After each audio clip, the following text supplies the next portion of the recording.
Praise the Lord, hallelujah.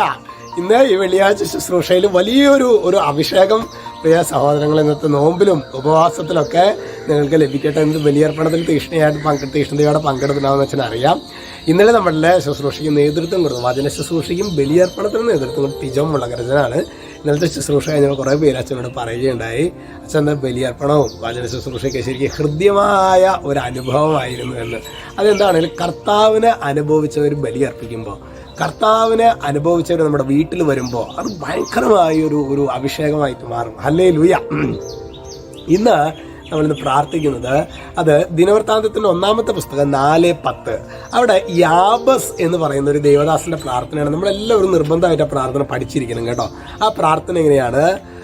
അവൻ ഇസ്രായേലിന്റെ ദൈവത്തോട് പ്രാർത്ഥിച്ചു, കർത്താവേ, അങ്ങനെ അനുഗ്രഹിച്ച് എൻ്റെ അതിരുകൾ വിസ്തൃതമാക്കണമേ. കണ്ടോ, പ്രാർത്ഥിക്കുകയാണ്, അങ്ങനെ അനുഗ്രഹിച്ച് എൻ്റെ അതിരുകൾ വിസ്തൃതമാക്കണമേ.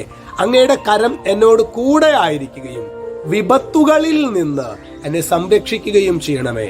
അവന്റെ പ്രാർത്ഥന ദൈവം കേട്ടു. പ്രിയ സഹോദരങ്ങൾ, ഇതാണ് അതിൻ്റെ രീതി. പ്രാർത്ഥിക്കുന്നതിൻ്റെ രീതിയാണ് അങ്ങയുടെ കരം എന്നോട് കൂടെ ആയിരിക്കുകയും വിപത്തുകളിൽ നിന്ന് എന്നെ സംരക്ഷിക്കുകയും ചെയ്യണമേ. അങ്ങനെ അനുഗ്രഹിച്ച് എൻ്റെ അതിരുകൾ വിസ്തൃതമാക്കണമേ. കർത്താവിൻ്റെ അനുഗ്രഹം ഇല്ലാതെ നമ്മളെത്ര ഭൗതികമായ അനുഗ്രഹങ്ങൾ സമ്പത്ത് നമുക്ക് ലഭിച്ചാലും കഴിവുകൾ നമുക്ക് ലഭിച്ചാലും അതൊന്നും ഫലപ്രദമാവുകയില്ല. നമ്മളെ കുറെ കഴിഞ്ഞ് കഴിഞ്ഞാൽ നമുക്ക് നിരാശയും കുറ്റബോധവും അസ്വസ്ഥതയാകും. എന്നാൽ കർത്താവ് അനുഗ്രഹിച്ചൊരു സംഭവം നൽകി കഴിഞ്ഞാൽ അത് കൃപയായിട്ട് കർത്താവ് മാറ്റും. നമുക്ക് ഈ ഒരു കൃപയ്ക്ക് വേണ്ടി നമുക്ക് യാബസ് പ്രാർത്ഥിച്ചതിന്റെ അർത്ഥം ഉൾക്കൊണ്ട് നമുക്കിന്ന് പ്രാർത്ഥിക്കാം കേട്ടോ. ഈശോയെ, എന്നെ അനുഗ്രഹിച്ച് എൻ്റെ അതിരുകൾ വിസ്തൃതമാക്കണമേ. രക്ഷിതാവായ യേശു ക്രിസ്തുവിന്റെ നാമത്തിൽ ആശീർവദിക്കുന്നു, ഇപ്പോഴും എപ്പോഴും എന്നേക്കും. ആമേൻ.